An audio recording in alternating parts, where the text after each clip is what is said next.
ప్రకాష్ గారు ఇద్దరు కూడా రెడీ ఉన్నారు. ప్రకాష్ గారు నమస్కారం. సో ఏమంటారు ఓవరాల్ గా పవన్ కళ్యాణ్ ప్రెస్ మీట్ చూసిన తర్వాత మీ ఒపీనియన్ ఏంటి?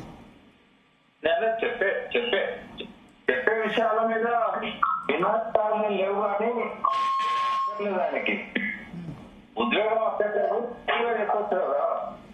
అయితే ఆయన చెప్పిన దానిలో ఎవరు కూడా ఇక్కడ పోటీ చేయొద్దని ఆయన ఎవరు ఆక్షేపించడం లేదు.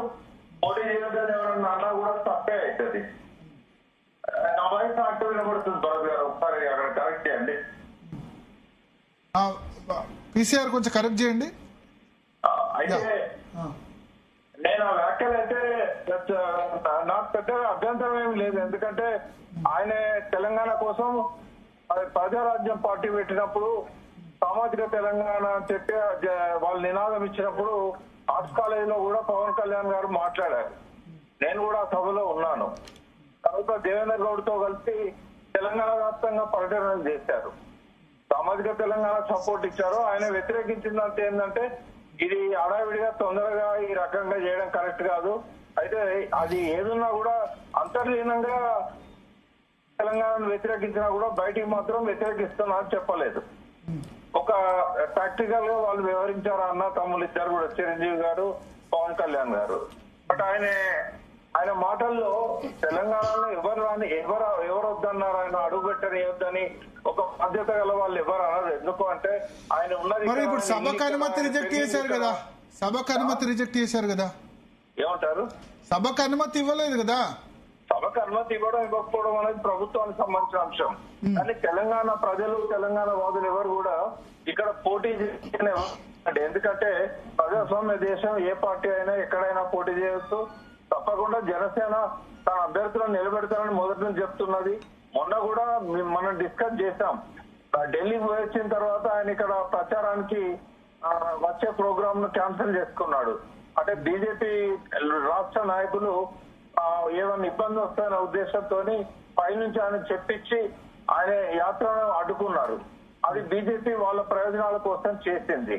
ఒకవేళ జనసేన ఇండిపెండెంట్ గా ఇక్కడ కూడా క్యాండిడేట్లను పెట్టాలనుకుంటే ఆ పార్టీకి ఆ స్వేచ్ఛ ఉన్నది. ఎందుకంటే టిఆర్ఎస్ గానీ అంతకుముందు తెలుగుదేశం గానీ వాళ్ళు ఎక్స్పాండ్ కావాలనుకున్నప్పుడు తమిళనాడులో కూడా క్యాండిడేట్లను పెట్టారు. కాబట్టి ఏ పార్టీ అయినా ఎక్స్పాండ్ కావాలనుకున్నప్పుడు వాళ్ళకి ఆ స్వేచ్ఛ ఉంటది. పవన్ కళ్యాణ్ తెలంగాణలో కూడా అభిమానులు ఉన్నారు. ఓ బలమైన సామాజిక వర్గం సపోర్ట్ ఉంది ఆయనకి. ఎవరు ఆయన వద్దంటారు? ఆయన చాలా పరుష పదాలు వాడుతూ, కాకపోతే తెలంగాణ పైన ఇప్పుడు ఏంటంటే ఆ ద్వేషం అనేది మనకు కనబడుతూ ఉంటది. కొబ్బరి చెట్లు ఎండిపోతే కూడా తెలంగాణ వల్ల దిష్టి కలిగిందని ఇదే పవన్ కళ్యాణ్ అన్నప్పుడు మేము అందరం కూడా మీ ఛానల్లో కూడా దాన్ని వ్యతిరేకించాం. అంటే ఇటువంటి మాట్లాడొద్దని నేను పవన్ కళ్యాణ్ ను విజ్ఞప్తి చేస్తున్నా. ఆయన చేగువేరులో ఉండే ఆవేశాన్ని ప్రజల సమస్యలను పరిష్కరించడానికి ఉపయోగించాలి తప్ప ఈ పరస్పర వైషమ్యాలను రెచ్చగొట్టే విధంగా చిన్న చిన్న విషయాలపైన కూడా భావోద్వేగాలు రెచ్చగొట్టే విధంగా మాట్లాడొద్దు. ఆయన హైకోర్టు ఉంది, హైకోర్టులో పర్మిషన్ తీసుకోవడానికి ఆయన పిటిషన్ వేసుకోవచ్చు. ఆయన సంకల్ప యాత్ర ఉద్దేశం ఏందో ప్రజలకు చెప్పొచ్చు, కోర్టు కూడా చెప్పొచ్చు. కాబట్టి ఎవరు ఆయన రాకుండా ఆపాల్సిన అవసరం లేదు. ఆయన వచ్చి పార్టీ పెట్టుకోవచ్చు, ఆయన క్యాండిడేట్లను పెట్టవచ్చు. కానీ ఎక్కడ కూడా తెలంగాణ పట్ల ద్వేషాలు మాత్రం వెలుగుతావద్దు. అది ఒకటి మేము రిక్వెస్ట్ చేసేది. ఇప్పుడు పవన్ కళ్యాణ్ ఎప్పుడైనా తెలంగాణ రాష్ట్ర ఏర్పాటు వ్యతిరేకించాడా? రాష్ట్ర ఏర్పాటును ఎప్పుడు వ్యతిరేకించకపోగా రాష్ట్రం కావాలని డిమాండ్ చేశారు. ఆయన మాట్లాడినవి మీకు బహుశా క్లిప్పింగ్స్ దొరుకుతాయి.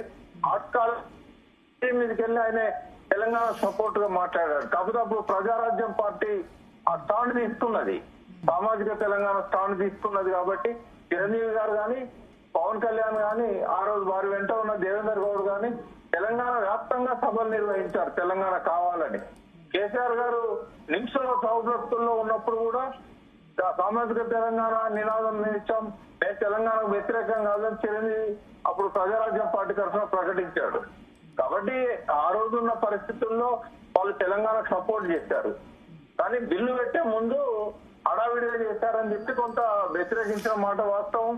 చిరంజీవి గారు ప్లకార్డు పట్టుకొని ఒక మినిస్టర్ లో ఉండి కూడా చిరంజీవి వ్యతిరేకించాడు, నో డౌట్. చిరంజీవి సమైక్యాంధ్ర అని అన్నాడు, మొదలు సామాజిక తెలంగాణ సమైక్యాంధ్ర అని అనేసాడు. బట్ పవన్ కళ్యాణ్ వ్యతిరేకించలేదు. రాష్ట్ర ఏర్పాటు మొత్తం అయిన తర్వాత 11 రోజులు నేను నిద్రపోలేదు అని అన్నాడు, అన్నం తినలేదు అంటే అన్నాడు. ఆయన క్లెయిమ్ ఏంటంటే తెలంగాణను వ్యతిరేకించలేదు కానీ ఈ రకంగా చేయడం కరెక్ట్ కాదు అని చెప్పి అన్నాడు. ఈ రకంగా చేయడం కరెక్ట్ కాదు అని అన్నాడు.